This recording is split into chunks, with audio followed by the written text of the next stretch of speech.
Hello, Euroites. Well, today we're going to take a look at the Industrial Revolution.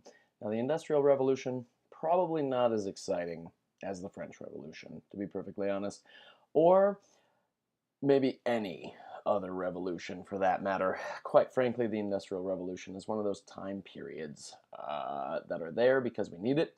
Probably one of the most important revolutions in history, and yet not really blowing your socks off, probably. But I mean, if you think about it, if you like fast food, if you like your iPads, if you like anything in our modern world that makes us happy, flushing toilets, you name it, I like those things.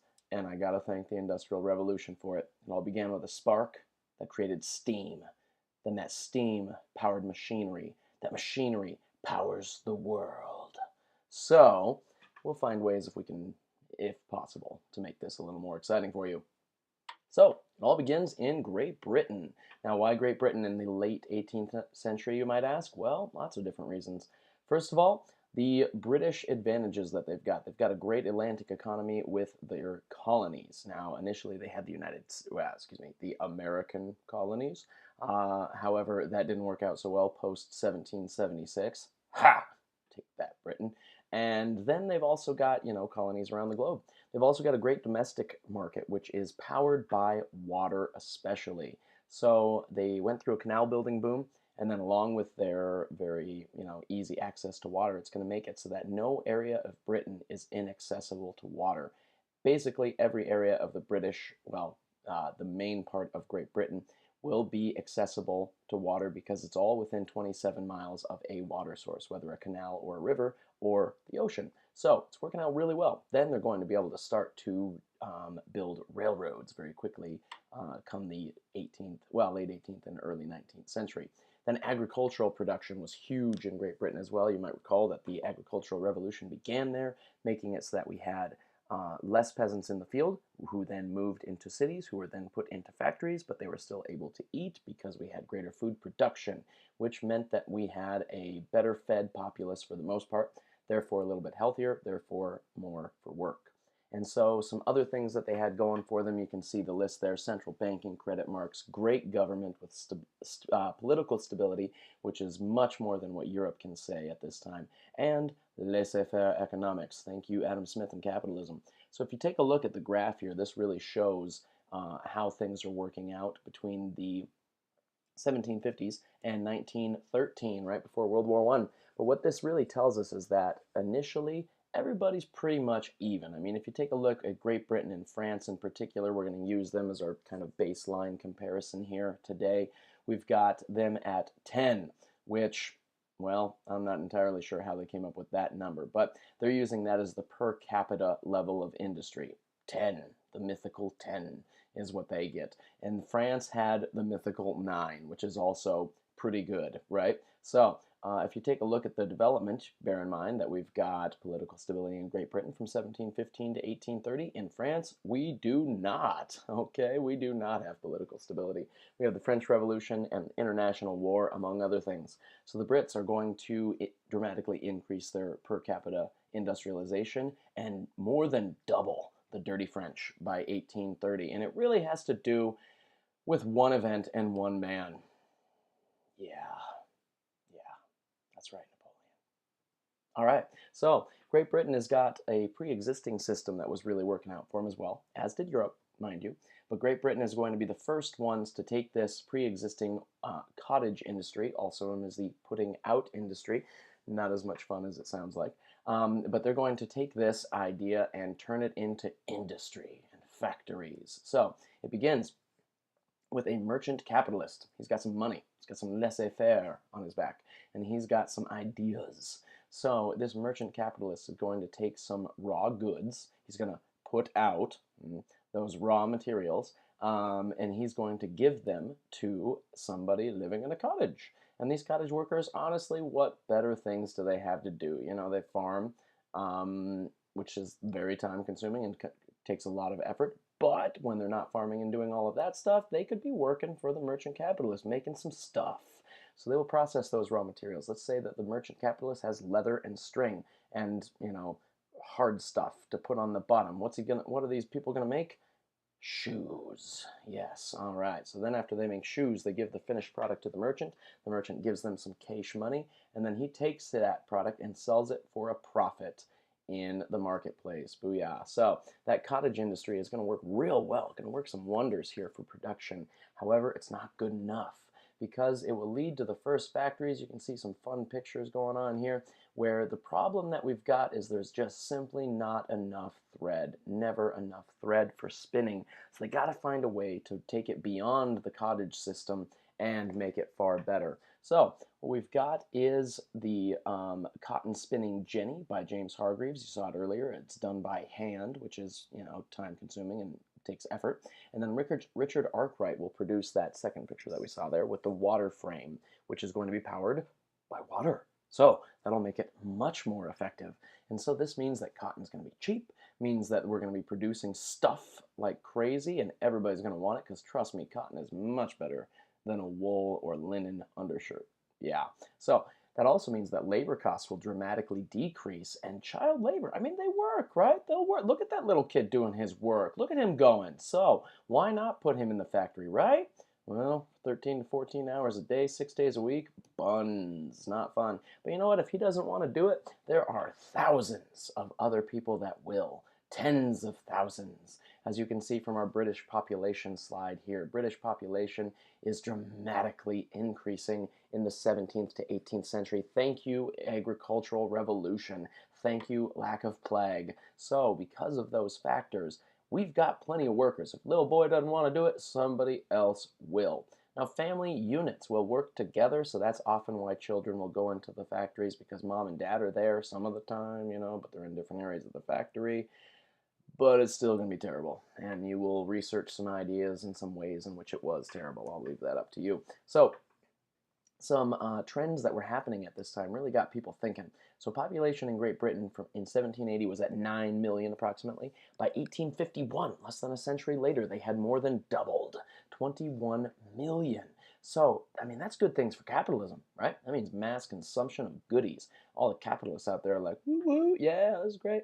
But all the thinkers out there are like, ugh, because there's no way we can possibly support that kind of population. Dang it, Thomas Malthus realized it. So people are going to call Thomas Malthus a bad dude because basically what he was doing is looking at the scientific principles of population growth and saying this is a bad thing. So what he did is wrote a little essay called The Essay on the Principle of Population, which you will read about in your Robert Downes Books That Change the World reading this next week. And what he said is that population will always outgrow food supply. Essentially, if you've got two people, male and female, who have two babies that actually survive to adulthood, right? Those two babies are going to survive to adulthood and have, let's say, two of their own that survive to adulthood. Those four children, let's say, have two of their own that survive to adulthood. You see in the process here, right? Multiply, multiply, multiply. And of course, it's not always rules of two. It can be more, it can be less. But point being, population grows geometrically, it multiplies. Whereas food production, you can see the green arrow there, even with the agricultural revolution happening during Malthus's time that he was writing, he realized that food supply will never grow fast enough. We will use our resources to an exhausting point. Now, there's a moment of crisis, which is where the circle is there, where if we have a war, like the Napoleonic Wars, or World War I, or World War II, or, something of that nature, or if we have a famine, like plague years or something along that nature. So if we have something to kill lots and lots of people, Malthus essentially said that's a positive thing. That is a good thing. That's what we call a positive check because it lowers the rapid growth rate of population so that we do not outgrow our resources. But quite frankly, he realized it's just going to keep happening. We're periodically going to run out of positive checks. They're going to find cures for diseases. They're going to find ways to prevent, bad famine conditions. They're going to find ways to keep it so that the poor don't starve to death because governments will fund them or what have you. So he really was arguing against government funding of, people that are hungry in the streets. So what he said is the best thing we can do is encourage the working class, especially, who breed like rabbits, mind you, to have later marriages. Therefore, maybe only have one child rather than so many. So he was thinking, hey, don't get married till you're like 40 or 45. Just deny yourself those, desires and needs until you were at least 40 or 45. By that point, you might have one kid, if that, right? So that would be a good thing. Well, now this is where that book, Dan Brown's book that I encouraged you guys to read, Inferno, comes in really well. We'll discuss this more next week. We're going to have a little graded discussion on Thomas Malthus and Friedrich Engels and the Industrial Revolution and exactly what do we do about all these difficult situations. So that brings us to David Ricardo. He said that the best thing that we can do to try and keep workers from becoming too large of a group, from having too many babies. He realized that if you're well fed, you're happier, you're going to be having more babies, and then you're going to have bigger families with more mouths to feed. Well, David Ricardo said, hey, let's have an iron law of wages. This is capitalism at its best, according to some of those unregulated capitalism fans, saying that we can keep wages just high enough to keep workers above starving level, and that'll be a good thing, because then they won't have as many babies. Then fewer mouths to feed. Then population is checked. Ugh, that's kind of a dismal science there, isn't it? Not fun. So others out there that were critics of industrialization. We had the Luddites. These guys are fun. Basically, the Luddites were a bunch of skilled laborers who saw their lives being replaced by machines. It's kind of like the Kmart checkout person who sees that, they're bringing in the automatic check stand. No! So what do? You throw a wrench at it. Yeah, and you break it like crazy. That's exactly what the Luddites did. They broke the technology, throwing their wrench in the works. Hence, we get the phrase or the idiom wrench in the works, right? Fun fact. In order to stop this process, and they revolted. Well, they were easily crushed and replaced by machines even more. So, if you are a Luddite today, you're one of those people that does not like your iPad and does not like using, technology at all. So you can call your parents Luddites sometimes, and they'll be like, "What?" So, something to think about. And then Friedrich Engels, we're going to be talking about him. Friedrich Engels was a German capitalist, middle class, actually upper middle class capitalist. He owned factories, but he did not like the conditions that he was seeing among Europeans in the working classes. Now, mind you, his factory had better conditions, but he went over to England, particularly Manchester, and he's going to be a very important source that you're going to be looking at in your web quest that is coming up and in some discussions we will have before we write a DBQ about Manchester. So he was looking at these conditions in 1845, seeing that industrial capitalism is all about the exploitation of the workers.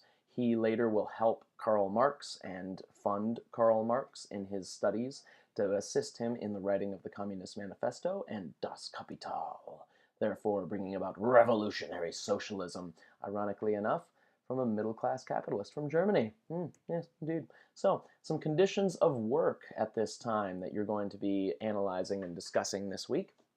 We have families that work as units. The benefits are, of course, hey, we get to work together. But the problem is employers only have to pay them as a unit. So let's say you have a family of 4 that are unskilled laborers. They're getting paid very little, okay? Baseline salary, well, baseline wages. So the capitalists will find ways to take advantage of that. And then we have, in 1832, they're finally going to start doing some investigating in England, kind of like what you will be doing in our web quest coming up, investigating working conditions. And they will find that children, as you can see from the slides here, especially the one on the top, working in some terrible conditions, absolutely merciless conditions, far worse. I mean, they're in just as bad of conditions as the adults, but often worse because children have small bodies, small hands, they fit in smaller locations. Therefore, if there is a tunnel that needs to have someone opening the door or pushing the cart of that tunnel deep within the earth where it's nasty and you could get raped, well, that is where a child will go. And yes, the girl children will get raped frequently, and the boys will be beaten often to death. So, from this, we get a poem from a reformer in England at the time called The Cry of the Children by Elizabeth Barrett Browning. She was married to a famous author at the time, and so they together were publishing some works that were raising some eyebrows, let's say, raising some eyebrows. So this helped bring about the Factory Act of 1833 through Parliament. It reduced worker hours and changed the ages, prohibited ages of exactly who could work in the factories. But still, I mean, a 9-year-old could work 8 hours a day. Ugh, that's terrible, right? A 14-year-old, 12 hours a day, longer than most of your days anyway. So pretty hardcore, I would say, and in factory conditions where your growth will be stunted and you will be breathing cancerous fumes and bad, bad conditions. Let's just put it that way. Hands cut off, limbs removed, feet gone. That bad. So this will prohibit employment below 9 years of age, though. Yay, hey, not bad. They have a childhood. Then the Mines Act of 1842 is going to prohibit underground work of all women and boys under the age of 10. Thankfully, because they heard all these stories of rape and beating and bad conditions and realized maybe we should do something about it. So it took them nearly about 90 years to figure this one out. Ugh, so 90 years of bad stuff. So the big question that we're going to be analyzing in our web quest and in some of our discussions is, did the standard of living improve for the urban workers in the 19th century? Well, from 1780 to 1820, bear in mind this is primarily happening in England, and then the rest of Europe will start a little later. They will start 1820 and after, again because of Napoleon. Dang it. All right, so 1780 to 1820, early years of the Industrial Revolution, we have absolute strict laissez-faire. We have no government involvement, very hard years, right? Reasons, government's not involved. People, or capitalists, are able to do what they want. After 1840, real wages will increase, which means that they will have a little bit more money for their daily bread and then a little bit more for goods, because employers realize they can power their economy both by paying by producing goods, but also by paying their laborers more that will then buy the goods, often from the factory store, which is where you're required to spend a percentage of your money. But hey, at least you get something out of it, like shoes, right? So the purchasing power will increase 50% in Great Britain, which is pretty dramatic at the time. That means more goods, but their living conditions, you can see it up there in the corner. Tenement housing. You might recall the chamber pots and the multiple families to an apartment. So we also have average hours will also increase, meaning more money, but more work, less time. Bad living situation. So diets will also improve in the Industrial Revolution thanks to a higher quality of food, if you want to call it higher quality of food. Because yes, there are more foods available. You're not just eating bread, for instance, so there's less famine conditions happening when bread goes, when the harvests do not work. However, as you recall from reading The Jungle, the American example of this time period, you can see, bodies falling into the meat grinders, certain allotments of rat hairs, you name it. Clothing will go up, but housing down. So the big question is, did it go well? I don't know. Elizabeth Barrett Browning tells us in The Cry of the Children, not so hot, right? So your conclusions, you will determine those in the web quest that you're about